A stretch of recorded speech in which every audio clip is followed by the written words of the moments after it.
वालेकुम वरहमतुल्लाहि वबरकातुहू। नाज़रीन, जैसे कि 8वां पारा सूरह आराफ आयत नंबर 57 से आज का सबक स्टार्ट होगा। आए औज़ु बिल्लाहि मिनश्शैतानिर्रजीम, बिस्मिल्लाहिर्रहमानिर्रहीम।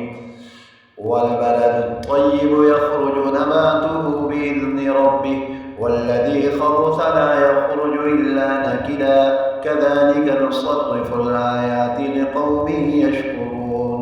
लक़द अरसलना नूहन इला क़ौमिही फ़क़ाल या क़ौमि अ'बुदुल्लाह मा लकुम मिन इलाहिन ग़ैरुह इन्नी अख़ाफ़ु अलैकुम अज़ाब यौमिन अज़ीम। क़ाल अल-मलअु मिन क़ौमिही इन्ना लनराक फ़ी ضलालिन मुबीन। क़ाल या क़ौमि लैसा बी ضलालतुन वलाकिन्नी रसूलुम मिन रब्बिल आलमीन। उबल्लिग़ुकुम रिसालाति रब्बी व अंसहु लकुम व अअलमु मिनल्लाहि मा ला तअलमून। अवअजिबतुम अन जाअकुम ज़िक्रुम मिन रब्बिकुम अला रजुलिन मिनकुम लियुनज़िरकुम वलितत्तक़ू वलअल्लकुम तुरहमून।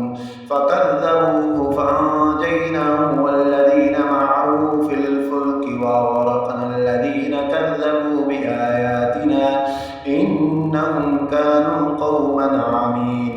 وإلى عاد أخاهم هودا قال يا قوم اعبدوا الله ما لكم من إله غيره أفلا تعقلون।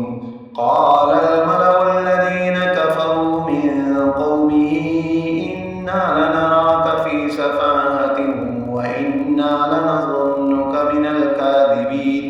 قال يا قوم ليس بي سفاهة ولكني رسول من رب العالمين।